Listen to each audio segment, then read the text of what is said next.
By profession, I am a lawyer, but when I discovered yoga, लोग ये कहते हैं कि जी योगा चेंज माय लाइफ, तो इसका क्या मतलब है? मेरे लिए तो ये दुरुस्त बात है कि yoga change my life. Yoga आप इसलिए करते हैं ताकि आप फ्लेक्सिबल बने। खाली योगा ना करें, वेट ट्रेनिंग करें, कार्डियो करें। गर्मी बहुत है या सर्दी बहुत है या हम बिजी बहुत हैं, हमारे पास टाइम नहीं है। दिन में 1 मिनट भी है ना, तो आप 1 मिनट भी यूटिलाइज कर लें। जब आप मुश्किल पोजेस की प्रैक्टिस करते हैं तो आपकी प्रैक्टिस खुद बेहतर हो जाती है। आप स्ट्रेंथ पे काम करते हैं। विन्यासा एंड हाथा are a little bit more active practices, a little bit more advanced practices. Welcome to the new episode of health care news. आज हमारे साथ हैं Zainab Syed. She is a yoga certified teacher. Yoga alliance will ask you what it is and you are teaching for last 8 years at Rhythm in Lahore and by profession you are a lawyer. तो पहले तो ये बताएं कि ये law इतनी खुश सी field और ये योगा तो ये मतलब how come? I think it's a good balance of the two worlds.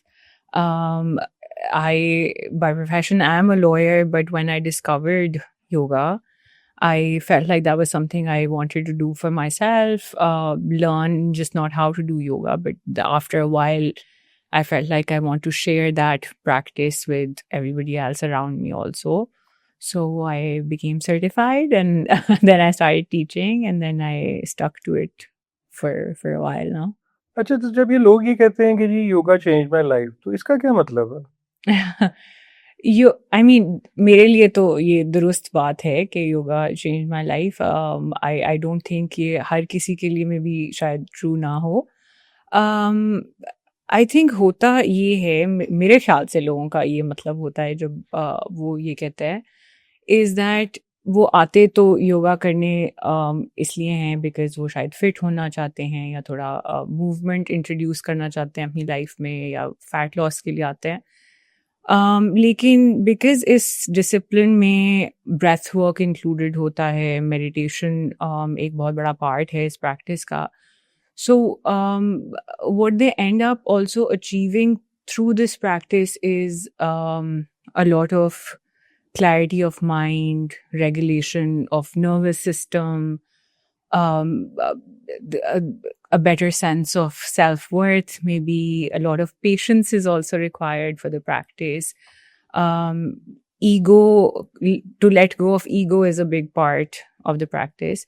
So I think combined with all of that, जब लोग उसको अपनी ज़िंदगी में भी इम्प्लीमेंट करना शुरू करते हैं, all the lessons that they learn in their yoga practice, तो आई थिंक वो ये फिर सोचते हैं कि it has really changed my life. So it's just not a form of workout than any more than it's a way of life. तो मतलब योगा जो है वो ओवरवेल्म्ड और ब्रोकन लाइफ जो है उसको फिक्स कर सकता? देखिए, कुछ एक ऐसी चीज़ नहीं है जो आपकी ब्रोकन लाइफ को फिक्स कर सकती है। उसके लिए आपको ज़ाहिर है अपनी बाकी की ज़िंदगी को भी फिक्स करना है डिपेंडिंग ऑन आपके क्या इश्यूज़ हैं। But I think yoga can be a good starting point for somebody who is looking to be in better shape, have a better regulated nervous system, because breath work or meditation are very calming on the nervous system as well. Or aajkal when everything is very fast paced and sometimes overwhelming, I think uske liye agar aap ye practice apni zindagi mein introduce करें तो आप most likely आपको बहुत फ़ायदा महसूस होता है। But please fix your problem with other forms of things available to you. ये एक सिंगल प्रैक्टिस नहीं है जिस पे आपको रिलाई करना चाहिए to fix everything in your life. लेकिन I personally feel like it can be a big part of changing your life. तो ये योगा जो है वो जो हमारी बॉडी में कोई ट्रॉमा स्टोर हो जाता है Yeah. उसको हील कर सकता है? Like I said earlier, because इसमें meditation और breath work included होता है, and because our life is generally so fast paced, like I said, sometimes होता ये है कि आपको अपने इमोशंस को प्रोसेस करने का, अपने साथ बैठने का खामोशी में टाइम नहीं मिलता है. I think that is true for everybody now around us. When you go through a yoga practice, depending on आप किस तरह का योगा कर रहे हैं, some of them are a little bit more meditative than the others. तो a lot of times लोगों को अपने emotions को process करने का time मिलता है, to slow down, to sit with themselves, to understand what they're going through.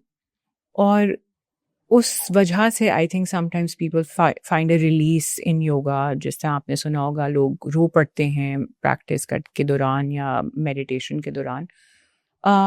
I think उस वजह से there is a lot of talk about yoga releasing stored emotions in your body. लेकिन I am not sure there is enough research to say कि आपकी physical body में stored होता है कि नहीं. But I think most of the times it's also just the fact that you're slowing down, you are sitting with yourself in silence, and that helps you kind of regulate your emotions better. मेरे जैसा बंदा जो मतलब अपनी to को touch नहीं कर सकता, तो वो कैसे योगा करे? वो इसलिए योगा करेंगे ताकि वो अपनी टोज को टच कर सके. शुरू करने के लिए एक होता है ना कि आपको मतलब वो है कि जी मैं तो बेंड ही नहीं कर सकता, तो लेकिन आप जब योगा शुरू करेंगे और कंसिस्टेंट रहेंगे अपनी प्रैक्टिस में, तो आप अपने टोज को टच कर सकेंगे. आई थिंक आप थोड़ा थोड़ा प्रोग्रेस करते हैं प्रैक्टिस में. हर अगर आप वर्कआउट भी करने जिम में भी जाएंगे तो आप पहले दिन 20 किलो का डंबल तो नहीं उठाएंगे. उसी तरह पहले दिन शायद आप अपने टोज को ना टच कर सकें, लेकिन Aahista Aahista when you stay consistent in your practice, I think ज़रूरी है कि you're being guided well from a certified teacher hopefully, और फिर आप you will be able to hopefully get to your toes.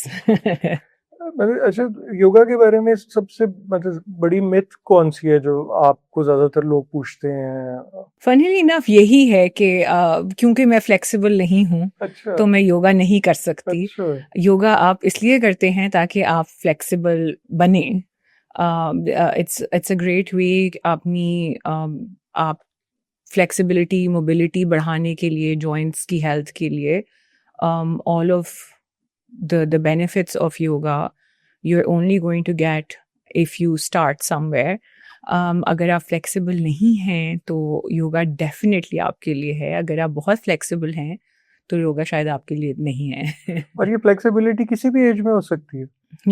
Yeah, absolutely. I also teach chair yoga, जो कि senior citizens के लिए है, स्पेशली उन ख़वातीन के लिए है जो कि ज़मीन पे नहीं बैठ सकती, जिस तरह मैट के ऊपर वो योगा नहीं कर सकती. तो yoga is a very accessible practice. हर कोई हर उम्र में योगा कर सकता है. आप चेयर के ऊपर भी बैठ के योगा कर सकते हैं, आप खड़े होकर भी योगा कर सकते हैं. सो आई थिंक एक और मिथ ये है कि आपको you have to be fit to do yoga. You just have to start. अच्छा, ये मतलब योगा जो है ये वर्कआउट है, ये it's a way of life? I think asana, जिसको हम फिजिकल प्रैक्टिस योगा में बोलते हैं, वो ऑब्वियसली एक वर्कआउट है. योगा के बहुत सारे लिम्स हैं जिनको I don't think I can go into the details of that today, but उसमें बहुत सारे प्रिंसिपल्स हैं to guide your life. So like I said, letting go of ego, of patience, of having devotion for something larger than yourself. अगर आप वो सब principles incorporate करें अपनी ज़िंदगी में और अपनी practice में, तो yoga is a way of life, apart from just being a physical practice. अच्छा, आजकल ज़्यादातर लोग 24/7 they are like hooked to their mobile. So how can yoga help them to get off the screen? What can help them get off the screen, I think, is कि वो they start somewhere. They start with putting their phone aside and dedicating जितना भी time उनके पास है, चाहे 20 minute, 10 minute, आधा घंटा, 1 घंटा, to their practice. Usually I encourage people who come to my classes or practice with me to leave their phone outside. इसका आजकल और कोई तरीका नहीं है except that you actually physically create distance between yourself and the phone.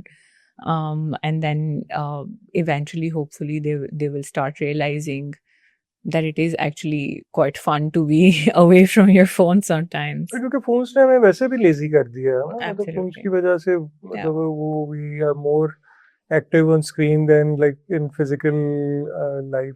Yeah.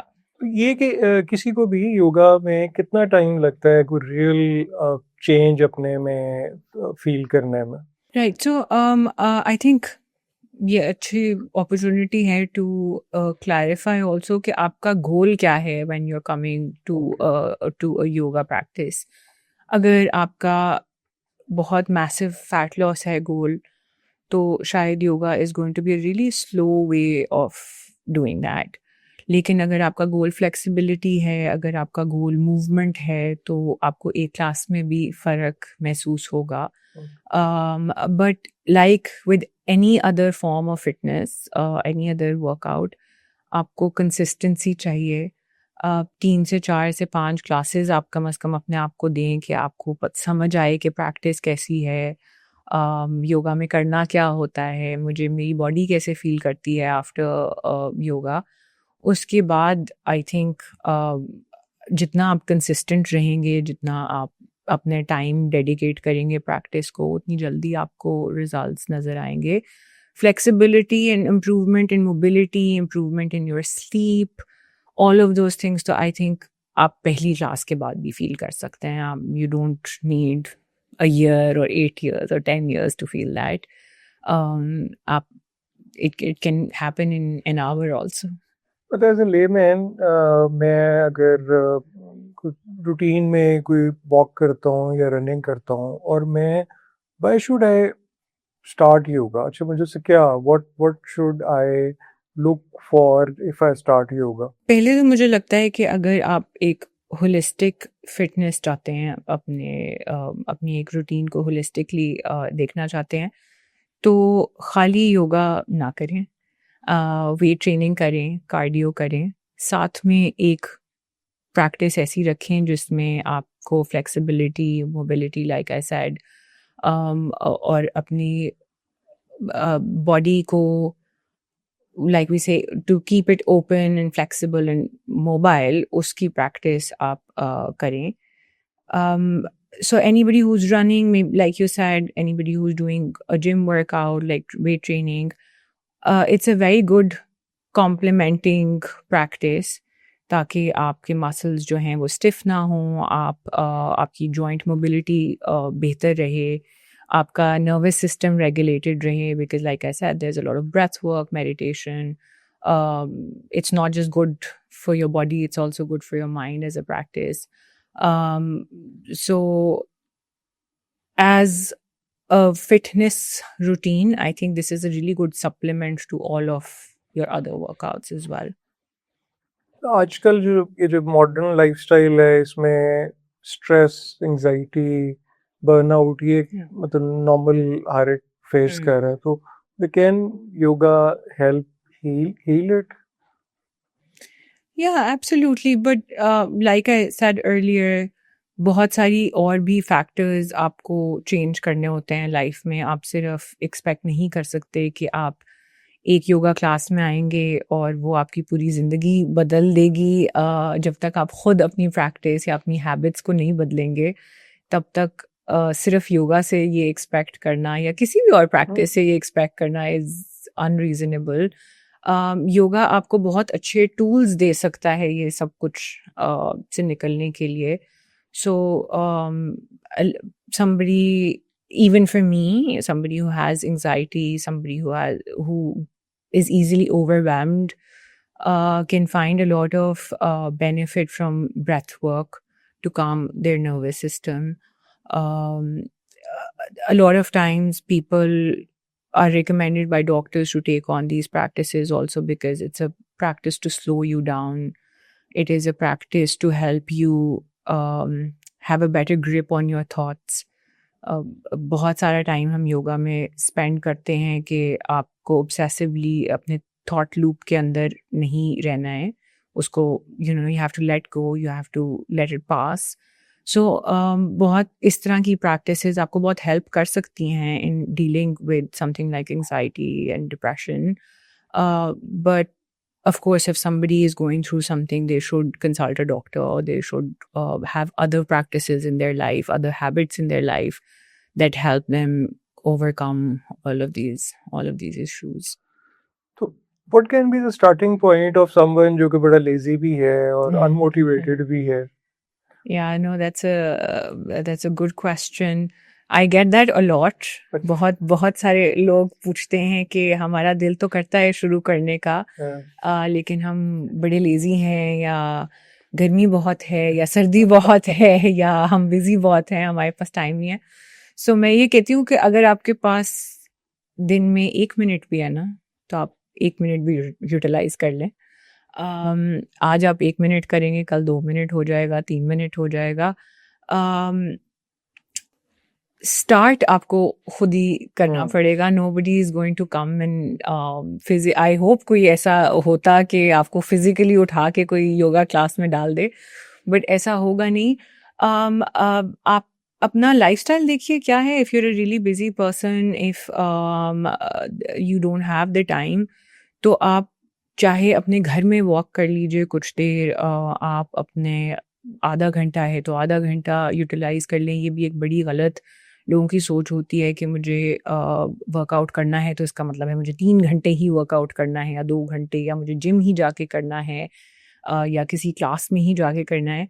आप घर में कर लें. आजकल हम सबके पास फ़ोन है जिसमें बहुत सारे आपको रिसोर्सेज मिल जाएंगे. आपको पैसे भी खर्च करने की ज़रूरत नहीं है अगर that's something that you are worried about.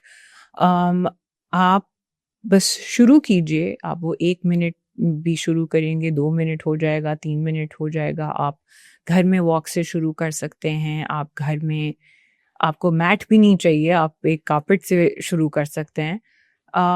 बस आई थिंक वो मोटिवेशन आपको खुद पैदा करने की ज़रूरत है, और वो मोटिवेशन शायद ऐसे आप ला सकते हैं कि आपकी लॉन्जेविटी के लिए, आपकी हेल्थ के लिए, आपकी ओवरऑल वेलबींग के लिए ये सब कुछ करना इम्पोर्टेंट है.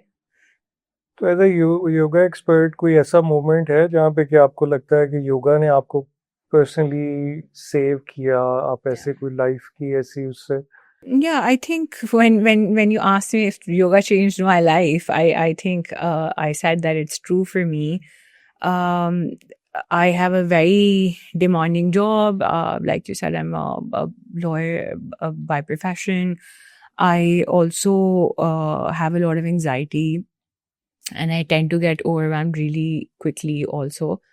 And I think the lessons that I learned on the mat while during my practice, the patience it requires with yourself, with your body, the way it helps you calm your thoughts and your mind, all of that has personally really helped me in overcoming my anxious thoughts and my problems personally.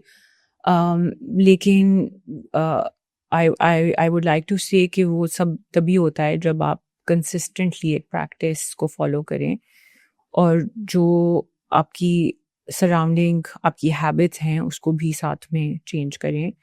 Again एक कोई ऐसी चीज़ नहीं है जादू की छड़ी जो आपकी ये सब चीज़ें और प्रॉब्लम सॉल्व कर सकेगी, but it is a good aid. I would say that. तो आपने कोई ऐसा देखा है इतने सालों में कि कोई आपके कोई स्टूडेंट जो है उसके कोई बहुत मेजर लाइफ में ट्रांजिशन आया योगा की प्रैक्टिस से?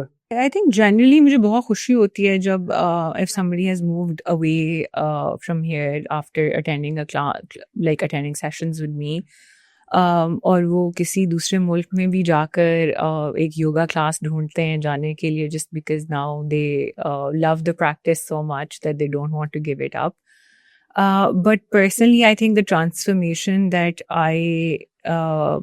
that is very close to my heart would always be somebody who came to my chair yoga class. She was a senior citizen, and after a few sessions with me, again she was very consistent with her sessions.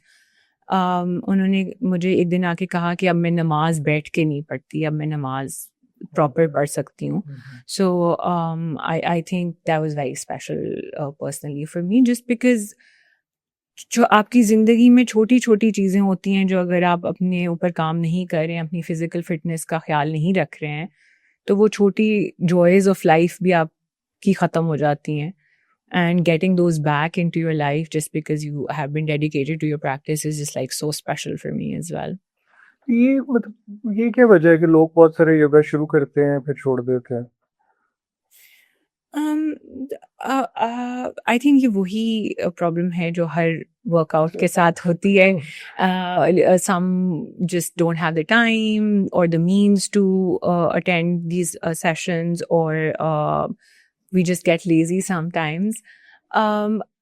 What I would say is कि I think ये भी होता है कि शायद आपको वो practice पसंद ना आए. Yoga I feel like it's for everybody, लेकिन अगर आप आते हैं एक क्लास में और आपको नहीं पसंद आता है, तो obviously you will not stick to it. Just like if I go running and I don't like it, I will not stick to it. So मेरा सजेशन इस तरह के सिनेरियो में यही होता है कि look for another teacher maybe, और look for another kind of yoga practice जो मे बी आपके गोल्स के साथ ज़्यादा अलाइंड हो या आपकी पर्सनालिटी के लिए बेटर सूटेड हो. योगा में भी बहुत तरह की फॉर्म्स हैं, बहुत तरह की प्रैक्टिसेस हैं इन इटसेल्फ. और अगर आपको इवेंचुअली नहीं पसंद आता है तो कुछ और ट्राई करें. पिलाटीज ट्राई कर लें, गो फॉर वेट ट्रेनिंग में भी, रनिंग. बहुत सारे लोगों को कार्डियो, मुझे पर्सनली लगता था कि कार्डियो पसंद नहीं है, but swimming is cardio and I love swimming. So I think वो थोड़ा ट्रायल एंड एरर के साथ आप को पता चल जाएगा कि what is one form of workout that I love, and then hopefully you will stick to it. तो योगा में कोई ऐसी पोजीशन भी है जो बहुत पॉपुलर है और कोई ऐसी पोजीशन भी है जो बहुत अनपॉपुलर है? I think एक चेयर पोज है जो कि is very well hated throughout the yoga community. It's a form of a squat that we do, and then I think loved, I don't know about everybody else, but I personally love a pose called pigeon pose. And I think it should be well loved even if it's not. तो ये क्योंकि आजकल की lifestyle में सेडेटरी lifestyle, सारा दिन बैठना और उससे जो बैक पेन है, तो वो भी योगा से फिक्स हो सकती है या बेहतर हो सकती है? जी, डिपेंडिंग ऑन कि आपका लाइफस्टाइल क्या है और आपको किस चीज़ की ज़रूरत है. मे बी आपको बैक पेन इसलिए नहीं है क्योंकि आपकी स्टिफनेस है बैक में, मे बी आपकी बैक वीक है और आपको स्ट्रेंथ ट्रेनिंग की शायद ज़्यादा ज़रूरत हो, आप वो कीजिए. अगर आपकी बैक स्टिफ है, so the stretches and yoga practice is probably more suited. Definitely it can help you with pain and stiffness and soreness everywhere. Yeah. The yoga alone is enough या इसको किसी और वर्कआउट के साथ, gym, running, किसी और workout के साथ पेयर करने की ज़रूरत है? I definitely feel like it would be more holistic for your fitness if you supplement it with another sort of workout. So मैं suggest करती हूँ अपने clients को कि आप yoga in itself is a full practice. उसमें strength भी है, उसमें flexibility work भी है, लेकिन it will benefit somebody more if they are also supplementing it with something other than just yoga. So cardio आपकी heart health के लिए ज़रूरी है कि आप cardio करें. So some form of cardio, whichever you like, आप वो कीजिए. Strength training मुझे especially औरतों के लिए, I think this is a good platform to talk about that as well, कि strength training, weight training, जिससे हम बहुत औरतें at least घबराती हैं कि हम बल्कि नहीं होना चाहते या हम मस्कुलर नहीं लगना चाहते, वो आप डेफिनेटली करें. आप 100% आपको करनी चाहिए. यू नो कि मसल लॉस होता है औरतों में आफ्टर देयर 30s स्पेशली. उसको ऑफसेट करने के लिए आपकी फंक्शनल ट्रेनिंग, आपकी weight training is absolutely essential, non-missable part of your life and your fitness for sure. और उसको आप बहुत अच्छा कॉम्प्लीमेंट कर सकते हैं विद योगा। अच्छा वो अ फ्रेंड वाज़ टेलिंग मी कि कुछ सर्टेन पोजेस हैं या एक्शंस हैं योगा में जो सर्टेन डिजीज़ेज़ के लिए हैं कि अगर आप वो कंटिन्यूअसली करते रहते हैं तो उससे आप मे बी अपने आप को बचा सकते हैं या हीलिंग हो सकती है। तो ये मतलब ये it's a fact? All forms of physical fitness will help you and guard you against disease and getting sick and getting a better immunity against all diseases. There is no particular form of exercise or any particular form of asana that I can say कि आप करें तो आपको cancer नहीं होगा या आपको liver disease नहीं होगी या आपको लंग डिजीज नहीं होगी। ऐसा कोई एक ऐसा पोज नहीं शायद है। लेकिन ओवरऑल अगर आप फिट रहेंगे, अगर ओवरऑल आप मूवमेंट अपनी ज़िंदगी में जारी रखेंगे और फिज़िकल फिटनेस का ख्याल रखेंगे, so we all know now कि exercise has multiple benefits, not just for your physical health, for your mental health, आपकी immunity के लिए ज़रूरी है, ओवरऑल आपकी लाइफ की क्वालिटी के लिए ज़रूरी है। So I don't think there's enough research for me to say कि एक कोई पोज है जो आपको इस डिजीज से बचा लेगा और दूसरी से नहीं बचाएगा। अच्छा ये एक्सरसाइज के लिए बहुत सारा वो भी रहती है कि जी मॉर्निंग बेहतर है, इवनिंग बेहतर है, तो ये योगा के लिए what's the best time, morning या इवनिंग? एक्सरसाइज के लिए बेस्ट टाइम वो है जो आपके पास है। सो अच्छा, आपके पास जिस टाइम जो टाइम आपके पास अवेलेबल है आप उस टाइम में कर लें। Yoga particularly has a morning practice and an evening practice.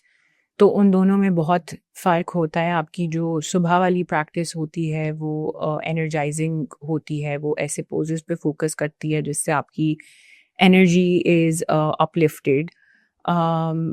उसमें आपने सुना भी होगा सूर्य नमस्कार होते हैं, so you are suppose to do it when the sun is up और coming up early in the morning. और फिर इवनिंग प्रैक्टिसेस होती हैं जो थोड़ी सी ज़रा ज़्यादा कामिंग होती हैं, जो आपको कूल डाउन करने के लिए होती हैं। उनको हम चंद्रा नमस्कार्स कहते हैं, जो मून सैल्यूटेशंस होती हैं, जो कि शाम के लिए ही बनी हुई होती हैं। So depending on what time of the day you are doing your practice, आप अपनी प्रैक्टिस को मॉडिफाई कर सकते हैं। लेकिन अगेन मूवमेंट के लिए अगर आपको जो टाइम मिलेगा आप उसमें कर सकते हैं। there's no harmful effects of that. तो आजकल लोगों में ओवरथिंकिंग का भी एक बहुत इशू है, मतलब वो बल्कि इशू कुछ लोगों में तो इशू की हद तक ओवरथिंकिंग हो जाती है, तो ये कोई योगा उसमें भी कोई हील करती है? जी, अगेन मेडिटेशन जो है और आपके ब्रेथ वर्क जो है वो बहुत फोकस करती है आपको ये बताने और ये समझाने और ये ट्रेन करने के लिए आपके माइंड को कि वही कि आपने अपने थॉट लूप के अंदर गुम नहीं हो जाना। जो अगर आप कुछ देर अपने फ़ोन या तो किसी डिस्ट्रैक्शन के बगैर बैठें तो आप नोटिस करेंगे कि आप बार बार किसी थॉट की तरफ जा रहे हैं और यूजुअली वो एक ही थॉट होती है, you keep going back to it. या ओवर थिंकिंग किसी भी मैनर में अगर आप करते हैं, सो particularly meditation is very helpful in getting you out of that thought loop, in helping you control your mind and your thought, and to guide you that you are not just your thoughts. You can control them. The thoughts shouldn't control you. I think anybody who's going through that should do a lot of meditation work, a lot of breath work to help them overcome overthinking. मतलब yoga is like really spiritual या ये ज़्यादा इसकी branding और marketing ही है जिससे ये concept create हुआ? नहीं, I think yoga like I said कि एक फिजिकल एस्पेक्ट है उस प्रैक्टिस का, जिनको हम आसना कहते हैं, and then there is a spiritual element to the practice as well. अब वो डिपेंड करता है कि आप किस तरह की प्रैक्टिस करना चाहते हैं और आपका गोल अगेन क्या है. But there is definitely a spiritual element connected to your yoga practice. Yoga ये जो मेडिटेशन जो है ये मतलब रियली मतलब 2025 में ये मतलब रियली पॉसिबल है ये मतलब अब थोड़ी it's becoming unrealistic. Definitely it's possible. I think with the kind of lifestyle हमारा जो है उससे मुश्किल हो गया है to practice something that forces you to slow down, that forces you to sit with yourself and without any, like I said, without fidgeting and without distractions. लेकिन possible है, मैं करती हूँ, बाकी सब लोग जो योगा प्रैक्टिस करते हैं वो करते हैं. So it's definitely possible.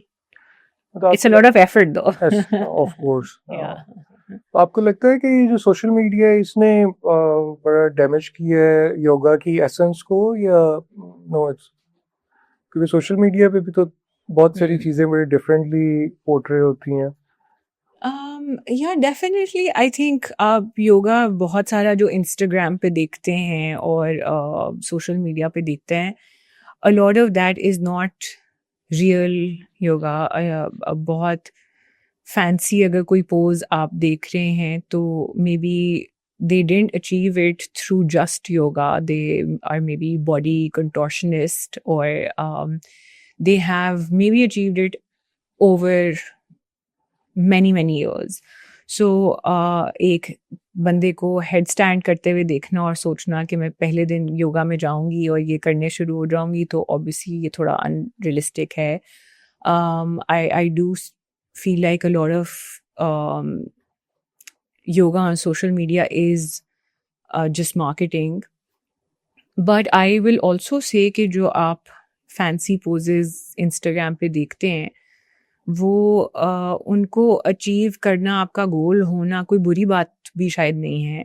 जब आप मुश्किल पोजेज की प्रैक्टिस करते हैं तो आपकी प्रैक्टिस खुद बेहतर हो जाती है. आप स्ट्रेंथ पे काम करते हैं. अगर आप हैंड स्टैंड या हेड स्टैंड करना चाहते हैं तो जो जर्नी है that will take you to doing a headstand and or a whatever pose it is that you're working on, वो जर्नी itself आपके लिए बहुत हेल्पफुल हो सकती है. आप स्ट्रेंथ सीखेंगे, आप फ्लेक्सिबिलिटी पे काम करेंगे, आप बहुत सारी पेशेंस सीखेंगे, आप 1000 बारी गिरेंगे और फिर से शुरू करेंगे स्क्रैच से. So I think it is also great sometimes to aspire for those things. But to think that yoga is just that and nothing else, शायद वो ना सोचें आप. मतलब इंस्टाग्राम पे देख के कोई पोज को ट्राई नहीं करना चाहिए. May be it's not for me. बिल्कुल नहीं, खुद से तो ना करें. हाँ. मतलब अगर आप एक प्रैक्टिशनर नहीं है या एडवांस प्रैक्टिशनर नहीं है या आपको कोई सर्टिफाइड टीचर गाइड नहीं कर रहा तो हेड स्टैंड देख के हेड स्टैंड करना अपने कमरे में शुरू ना कर दें. Maybe get help and ask somebody to help you achieve that.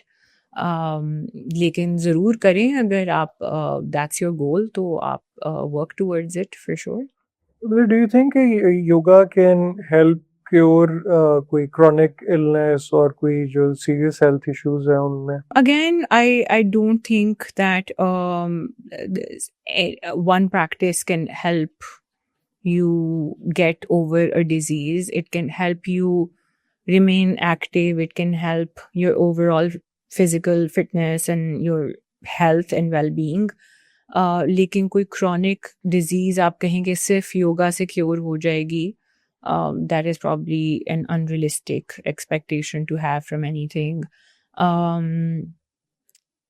Chronic अगर आपको है, पेन है कहीं, या अगर आप इंजर्ड नहीं है या आपको कोई जिस तरह डिस्क आपकी नहीं स्लिप्ड है या हर्निएटेड है तो शायद आपकी बॉडी के लिए वैसे अगर आप बहुत सेडेंट्री लाइफस्टाइल गुजार रहे हैं तो आई थिंक उसके लिए इट्स ग्रेट. लेकिन सोचना कि मेरा कोई डिजीज़ क्योर हो जाएगा, again I just feel like is a unrealistic expectation from one practice. वो मतलब योगा की कोई डिफरेंट टाइप्स भी हैं. मतलब जी. वो वो क्या मतलब कैसे मतलब एक आम आदमी के लिए वो मतलब कैसे वो अंडरस्टैंड करे? आई थिंक पहले तो अगर आप किसी योगा क्लास में जा रहे हैं तो टीचर आपका जो भी इंस्ट्रक्टर हैं आप उनसे बात करें कि ये किस किस्म का योगा है, to also get a feel of whether it is something जो आपके गोल्स के साथ अलाइंड है कि नहीं है. जिस तरह विन्यासा एंड हाथा और a little bit more active practices, a little bit more advanced practices. यिन योगा है जो कि ज़रा ज़्यादा मेडिटेटिव है, रेस्टोरेटिव फॉर्म होती है योगा की. तो अपनी थोड़ी रिसर्च करें जाने से पहले, या आप जिस क्लास में आप जा रहे हैं, जिस टीचर के पास आप जा रहे हैं, उनसे पूछ लें कि वो क्या फॉर्म है योगा की, और whether that is something that you interested in, या वो आपके गोल्स के साथ अलाइंड है कि नहीं है, और फिर शुरू करें based on where you want to start from. आजकल Google is a really good way of finding out what kind of practice you want to do, and आप start from there. तो कोई आखिर में आप हमारे व्यूअर्स के लिए कोई मैसेज देना चाहें या कोई बहुत ऐसी कोई बात ऐसी बताना चाहें? I think what I would like to say, especially to all women, is to start somewhere. Don't wait for the next Monday in the next month. Don't wait for somebody else to start with you. आपके पास जितना time है, जितने resources हैं, जितना भी आप time dedicate कर सकते हैं, वहाँ से बस शुरू कर दें. अपनी अपनी सेहत के लिए, अपनी मेंटल और फिज़िकल वेल बीइंग के लिए, चाहे वॉक करें, चाहे जिम जाएं, योगा करें, पिलाटीज करें, running, swimming, what ever it is, just find one form of workout that you love, and please focus on your physical and mental well-being, because I think a lot of times women ignore themselves for sacrificing it for others. And जब तक वो realize करती हैं बहुत देर हो चुकी होती है. So just start somewhere. जितना आपके पास टाइम है, जितने आपके पास resources हैं, आप जो कर सकते हैं उससे start करें, and hopefully you'll feel great and stick to it. Thank you very much for taking your time. I think कि आपने बहुत सारी ऐसी मिथ्स और